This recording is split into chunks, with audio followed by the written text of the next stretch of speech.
Morning, শুভ সকাল। কেমন আছেন আপনারা সবাই? নিশ্চয়ই খুব ভালো আছেন, আমিও খুব ভালো আছি। আজ হলো মঙ্গলবার, ঘড়ির কাঁটা 10:30টার ঘরে। গতকাল তো ভোটের রেজাল্ট ছিল, তা আমাদের ঘরে সকাল 8টা থেকে টিভিতে খবর চালানো হয়েছে। চোখ ডলতে ডলতে সেই যে খবর দেখতে বসেছি, ওই টুকটাক যেটুকু পেরেছি কাজকর্ম করে আবার খবর দেখা শুরু। নিচের ঘরে ল্যাপটপে খবর চলছে, ইন্দ্রর ঘরে টিভিতে খবর চলছে, মাঝে মধ্যে ইন্দ্র বেরিয়ে যাচ্ছে একদম সঠিক খবরটা আনার জন্য। তা যাই হোক, সরকার আমাদের উল্টে গেছে। তাই নতুন সরকারের কাছে একটাই আবেদন, যে যাদের পেছনে এতদিন তারা চোর চোর চোর চোর করে দৌড়েছে, সেই চোরগুলোই না আবার এই দলে এসে ঠাঁই নেয়। তাহলে তো চোরের সাক্ষী মাতাল হয়ে যাবে, তাই না? এইটুকুই আবেদন, যে চোর সাফা করতে গিয়ে আমরা নতুন সরকার গড়লাম, আবার সেই চোরগুলোই রং বদল করে এই দলে এসে আবার অন্যভাবে চুরি করছে, ওটা যেন না হয়। আর আমরা তো নিজেদের ভাবি সাধারণ পাবলিক, কিন্তু নেতামন্ত্রীরা ভাবে আমরা এক একটা ভোট দিয়েছ, বাড়ি যাও, মনে পড়লে তোমাদের ডাকবো, তাই না? কিন্তু আমরা ভাবি আমরা সাধারণ মানুষ।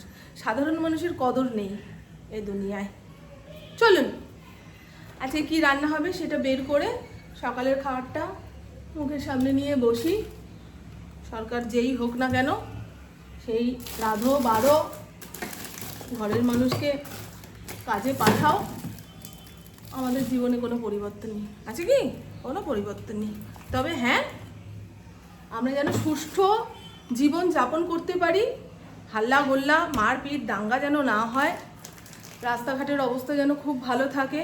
আমার ঘরের মেয়েটা রাত বিরেতে বাইরে থাকলে যেন ঘরে বসে টেনশন না হয়, যে না, আমরা যেই সরকারের আন্ডারে আছি সেই সরকার আমাদের সুরক্ষা দেবে। ব্যাস এইটুকুই দাবি সাধারণ মানুষ হিসাবে, একজন মা হিসাবে এইটুকুই দাবি। তবে ওই পানিহাটিতে অভয়ের মা জিতেছে, আমি খুব খুব খুব খুশি।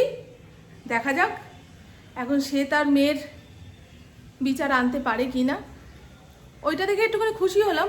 তারপরে দেখছি ওই রাজ চক্রবর্তীর গায়ে গোবর ছুঁড়ছে, ওটা দেখে একটু কষ্ট হলো, জানেন তো। যে এতদিন সেলিব্রিটি ট্রিটমেন্ট পেয়েছে, হেরে যাওয়ার পরে গোবর ছুঁড়ছে, চোর চোর বলছে, তখন ভেবেছি এই চোরগুলো যদি তোদের দলে আসে আর তখন যদি তোরা ঠাঁই দিস, তখন সাধারণ মানুষ হিসেবে আমরা কি করতে পারি সেটা দেখে নেব, তাই না? চলুন। আর লাখো কথার এক কথা, যে যায় লঙ্কায় সে হয় রাবণ।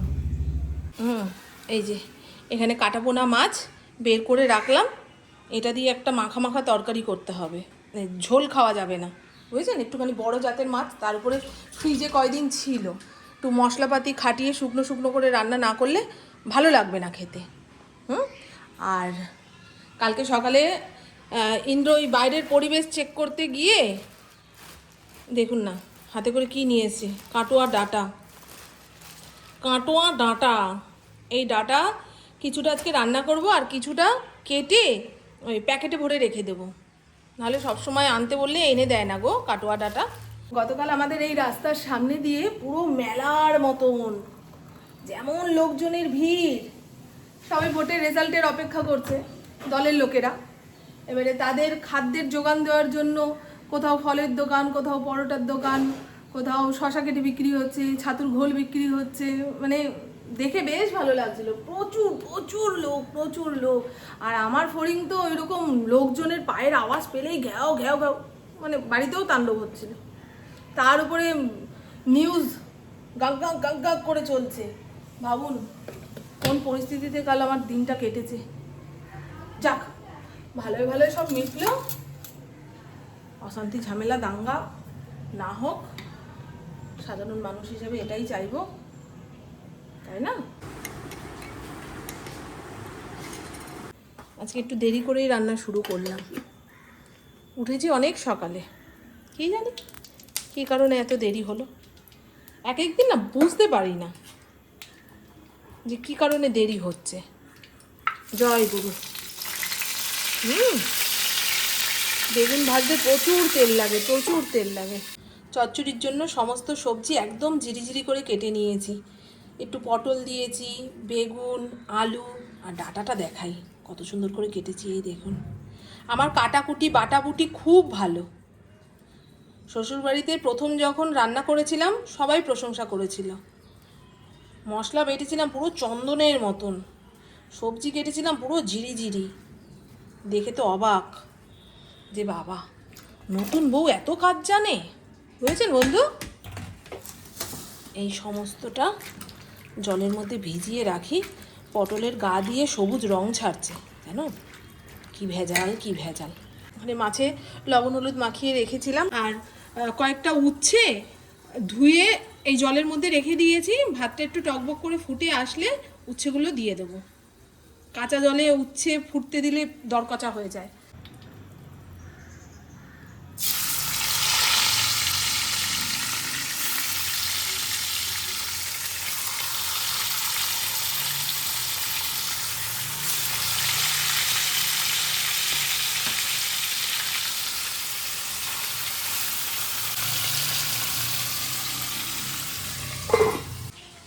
এখন কলকাতায় যাচ্ছে, দুপুরে নাকি খেতে আসার সময় পাবে না, রাস্তায় খেয়ে নেবে।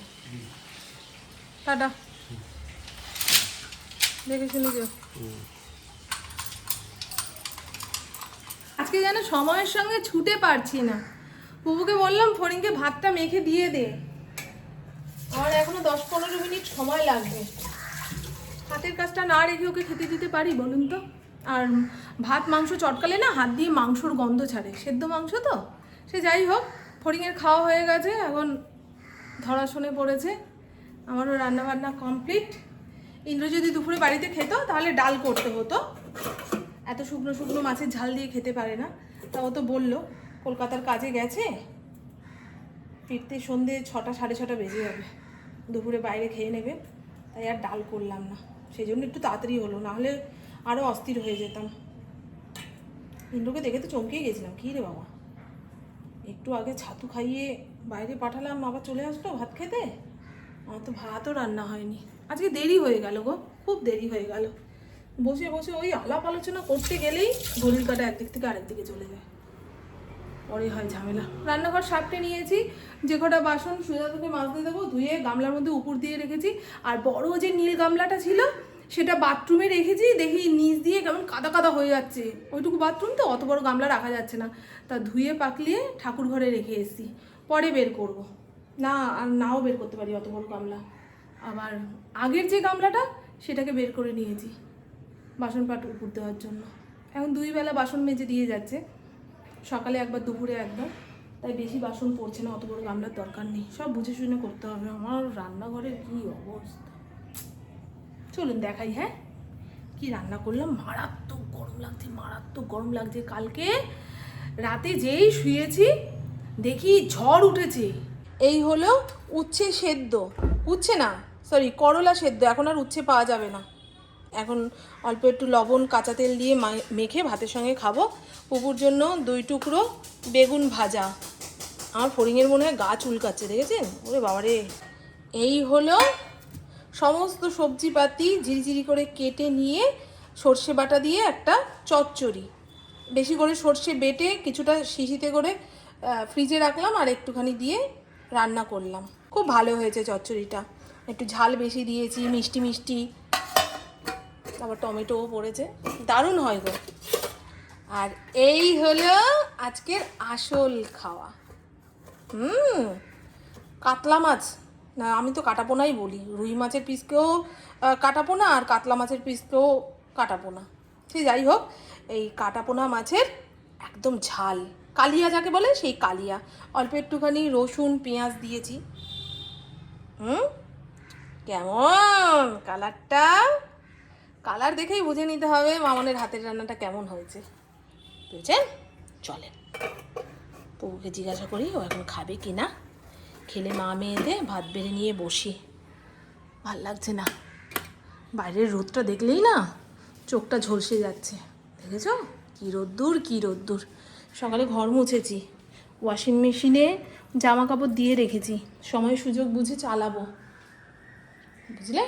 কি বললাম বন্ধু? ও মা, খেতে দেব? দাও দাও। আগে আমরা ছোটবেলায় মোগলি ইয়েটা কার্টুনটা দেখতাম, ওখানে এরকম করে রাখতো দাও। খাওনটা ঝটপট খেয়ে নি। জামা কাপড় ছাড়লাম, ঘরদোর ঝাড় দেওয়া হয়ে গেছে। দুয়ারের সামনে এখন 1 বালতি জল ঢেলে দিই, জানেন তো, নাহলে ওই মাঝে মধ্যে বৃষ্টি বাদল হচ্ছে, ব্যাঙগুলো উঠছে, ছোট ছোট কেন্ন পোকা উঠছে, এখানটা পুরো জল দিয়ে ধুয়ে দিয়েছি। আর বেশি জল ঢালে কী হয় বলো তো, সব গড়িয়ে ওই বাড়ির দুয়ারে গিয়ে পড়ে, ভালো লাগে না, কোন দিন ডাক নেবে, সেই কারণে আর বেশি জল দিতে পারি না। চলুন এবারে নিচের ঘরে একটু দুধ ধুনো জ্বালিয়ে দিই। শ্রেয়াদা বাসন মেজে দিয়ে গেছে। এখন এই রান্নাঘরের ইয়েটা খারাপ হয়ে গেছে বলে বাসনপত্রগুলো রাখতে পারি না, মনে হয় গামলাতেই ভালো আছে, নিতে সুবিধা হচ্ছে। কানে হাসলো, কথা বলতে পারি না। আর এই দেখুন বন্ধু, এই ধুনোচিটা প্রত্যেক দিন সন্ধে দেওয়ার সময় ভাবি একটু ধুয়ে মেজে পরিষ্কার করব। এমনি মাজলে পরিষ্কার হয় না, ভেতরটা কালি কালি হয়েই থাকে। তা আজকে একটু নতুন টেকনিকে পরিষ্কার করে দেখি পরিষ্কার হয় কি না। এর মধ্যে গরম জল দিলাম, ঠিক আছে, একটু বেশি করে নিরমা দিলাম, একটুখানি ভিনিগার, থাক ভেজানো। আজকে শুধু ধূপকাঠি ধরিয়ে ভগবানের আহ্বান করি।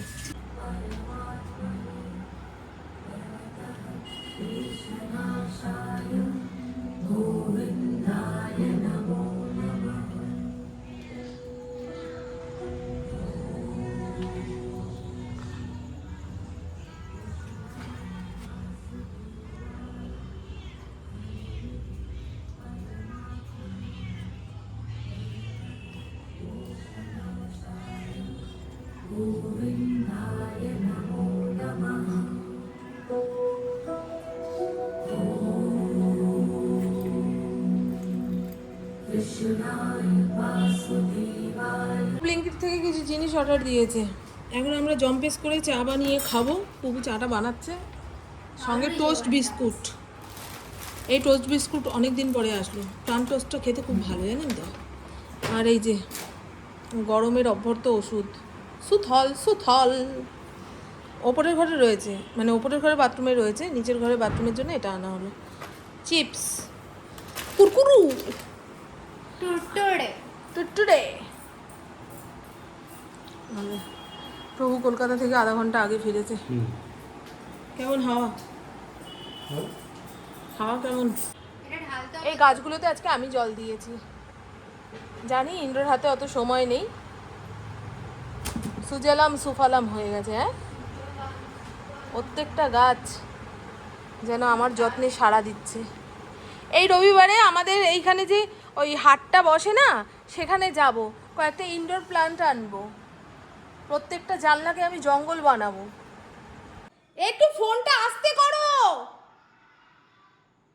বাপ রে বাপ। মেয়ে বললো বাইরে যাও, বাইরে এসে এবার আমাকে বলতে হচ্ছে একটু আস্তে করো। আরে দেখুন আমার বাচ্চাটা আমি আসার আগে খাটে এসে বসে পড়লো। এখন কী করতে হবে, কি পরিষেবা দিতে হবে?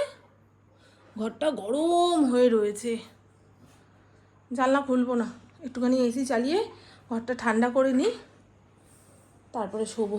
একটু মাঝখানে শীতেটা করলাম, নাহলে দুই পাশে টাক বেরিয়ে যাচ্ছে, বুঝেছেন?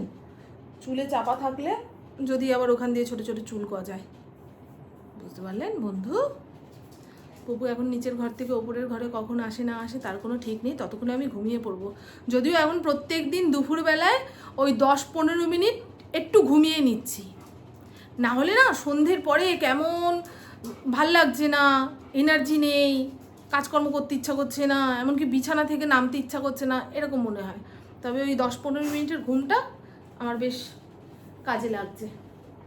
চলুন বন্ধু, হ্যাঁ, এরপরে একটুখানি টিভি দেখবো ওই 11:30 পর্যন্ত, তারপরে সব অফ করে শুয়ে থাকবো, যখন ঘুম আসবে আসবে। রাত করে ঘুমানোর অভ্যাস তো, যতই তাড়াতাড়ি শুয়ে পড়ি না কেন ওই 1-1:30টার আগে ঘুম আসতেই চায় না।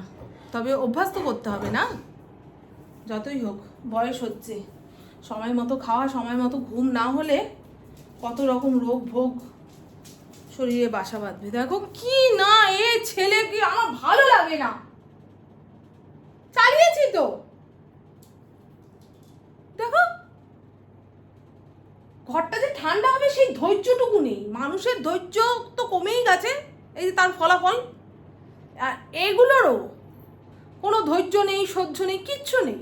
এক্ষুনি চাই মানে এক্ষুনি চাই, এখনই লাগবে মানে এখনই লাগবে, এইরকম করে গো। কি গো, চলুন বন্ধু, আমার বকবক আজকের মতন এইটুকুই। আপনারা সবাই খুব খুব খুব ভালো থাকবেন, নিজের শরীরে খেয়াল রাখবেন, সুস্থ থাকবেন, আর অল টাইম স্মাইল করতে হবে। টাটা, খুব ভালো থাকবেন, টাটা।